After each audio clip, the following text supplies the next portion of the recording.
তোমাদের YouTube channel GK মাইনাতে তোমাদের স্বাগত বন্ধুরা। প্রত্যেক দিন সন্ধ্যাবেলায় আমরা যে বাছাই করা প্রশ্ন, কমনযোগ্য প্রশ্ন তোমাদের সামনে তুলে ধরছি। আজকে আরও একটা নতুন পার্ট তোমাদের সামনে তুলে ধরবো, যেখান থেকে প্রশ্ন কিন্তু আপকামিং পরীক্ষা তোমরা হুবহু কমন পাবে। তাহলে চলো দেখে নেব।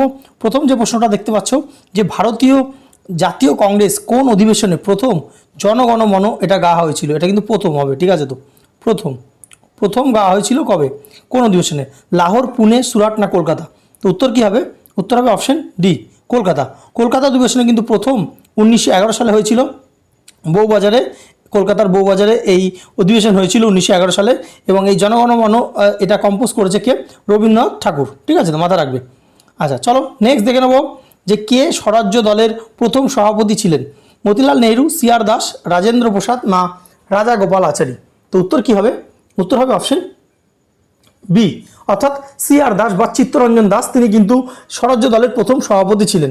দেখো, এই সিআর দল 1923 সালে সিআর দাস এবং মতিলাল নেহরু এনারা দুজন মিলে কিন্তু এই স্বরাজ্য দলের প্রতিষ্ঠা করেছিলেন, ঠিক আছে? এবং এই স্বরাজ্য দলের প্রথম সভাপতি ছিলেন সিআর দাস। নেক্সট আমরা দেখব, গুপ্ত বংশের শেষ সম্রাট কে ছিলেন? চারটে অপশন: বৃহদ্রথ, প্রথম কুমারগুপ্ত, স্কন্দগুপ্ত না বিষ্ণুগুপ্ত?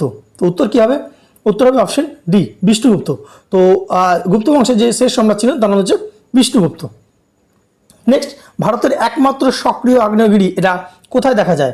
আন্দামান দ্বীপ, নিকোবর দ্বীপ, ব্যারেন দ্বীপ না পাম্বান দ্বীপ? তো উত্তর কী হবে? উত্তর হবে অপশন সি, ব্যারেন দ্বীপ। তো ব্যারেন দ্বীপে কিন্তু একমাত্র সক্রিয় আগ্নেয়গিরি দেখা যায়, অর্থাৎ এখনও অগ্নি উৎপাত কিন্তু হয়। তো এই ব্যারেন দ্বীপ কোথায় আছে? এটা আন্দামান অ্যান্ড নিকোবর আইল্যান্ডে রয়েছে, ঠিক আছে? এবং লাস্ট কিন্তু 2020 সালে আগ্নেয়গিরি আমরা দেখতে পেয়েছিলাম। নেক্সট দেখব, যে মরুস্থলী কথার অর্থ কী? মৃতের দেশ, কাকর ভূভাগ, উষ্ণতম দেশ না পাতুরে অঞ্চল? তো উত্তর কী হবে?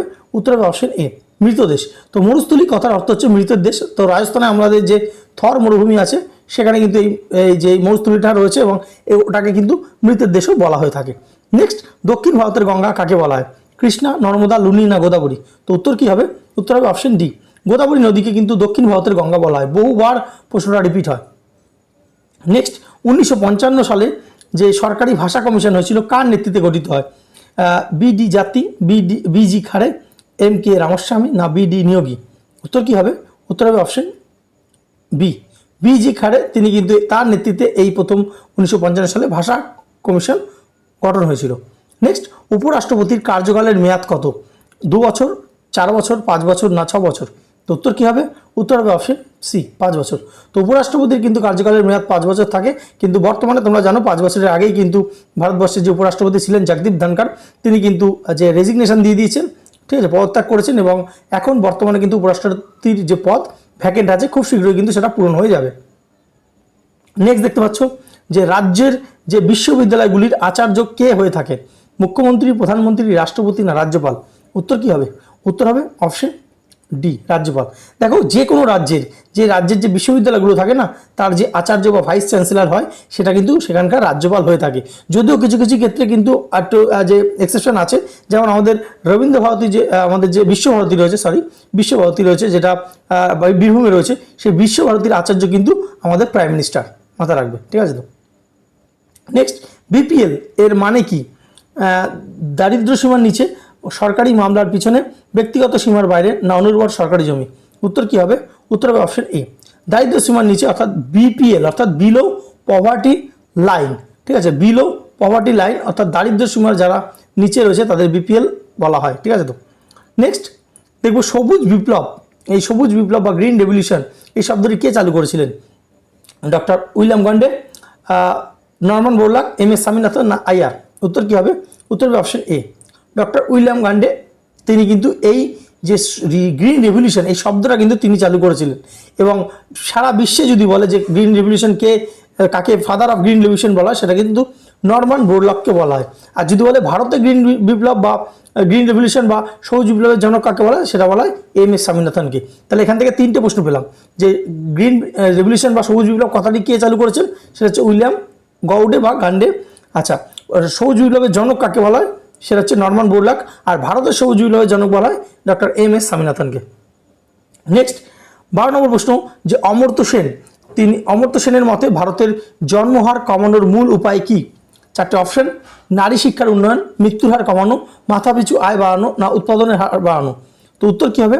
উত্তর হবে অপশন এ, নারী শিক্ষার উন্নয়নের দিকে কিন্তু তিনি যে বলেছেন যে যদি নারী শিক্ষার উন্নয়ন করা যায় তাহলে কিন্তু ভারতের জন্মহার কমবে। ঠিক আছে, তো অমর্ত্য সেন তোমরা জানো 1998 সালে কিন্তু তিনি কি নোবেল পুরস্কার পেয়েছিলেন। ঠিক আছে, নেক্সট আমরা দেখব 13 নম্বর প্রশ্ন, যে জলে ক্লোরিন মেশানোর কারণ কি?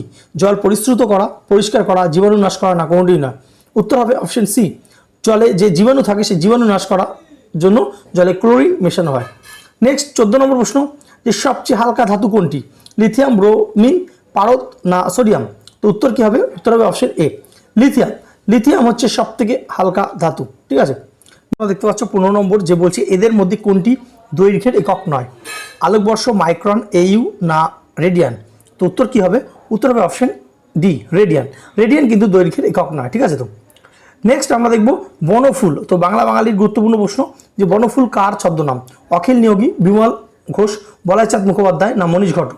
উত্তর হবে অপশন সি, বলাই চাঁদ মুখোপাধ্যায়। তিনি কিন্তু বনফুল ছদ্মনামে লিখতেন। নেক্সট, মন্দিরের শহর কোনটি? দিল্লি, পন্ডিচেরি, ভুবনেশ্বর, না কলকাতা? উত্তর হবে অপশন সি, ভুবনেশ্বর। তো উড়িষ্যাতে রয়েছে, এই উড়িষ্যাতে রয়েছে ভুবনেশ্বর, সেই ভুবনেশ্বরকে কিন্তু মন্দিরের শহর বলা হয়। নেক্সট দেখব মরুভূমির দেশ কোনটি? অস্ট্রেলিয়া, এশিয়া, আফ্রিকা, না ইউরোপ? তো আফ্রিকা মহাদেশকে কিন্তু মরুভূমির দেশ বলা হয় এবং আফ্রিকাতে কিন্তু সবথেকে বড় যে মরুভূমি, উষ্ণ মরুভূমি, সেটা কি? সাহারা। সাহারা মরুভূমি কিন্তু আফ্রিকাতে রয়েছে এবং তার জন্য তাকে মরুভূমির দেশ বলা হয়ে থাকে, মাথা রাখবে। নেক্সট 19 নম্বর, টিপু সুলতানের রাজধানী কোথায় ছিল? মহীশূর, শ্রীরঙ্গপত্তনম, শৃঙ্গের, না বেলুর? উত্তর হবে অপশন বি, শ্রীরঙ্গপত্তনমে ছিলেন টিপু সুলতানের রাজধানী। নেক্সট আমরা দেখব 20 নম্বর প্রশ্ন, এবং এটা আজকে তোমাদের হোমওয়ার্ক প্রশ্ন, যে স্বাধীন ভারতের কোন রাজ্যে সর্বপ্রথম পঞ্চায়েতি রাজ ব্যবস্থা এটা প্রবর্তিত হয়? রাজস্থানে, হরিয়ানা, পশ্চিমবঙ্গ, না কেরল? তো উত্তরটা কী হবে? অবশ্যই তোমরা কমেন্ট সেকশনে জানাও। এখানে প্রথম হয়েছিল নাগর বলে একটা জেলাতে হয়েছিল, কোন রাজ্যে সেটা তোমরা জানাও। তো যে প্রথম উত্তর দেবে তার যে অপশন, যে ইয়েটা আমরা পিন করে দেবো উত্তরটা, এবং যারা জানো না অবশ্যই তোমরা দেখে নিতে পারো।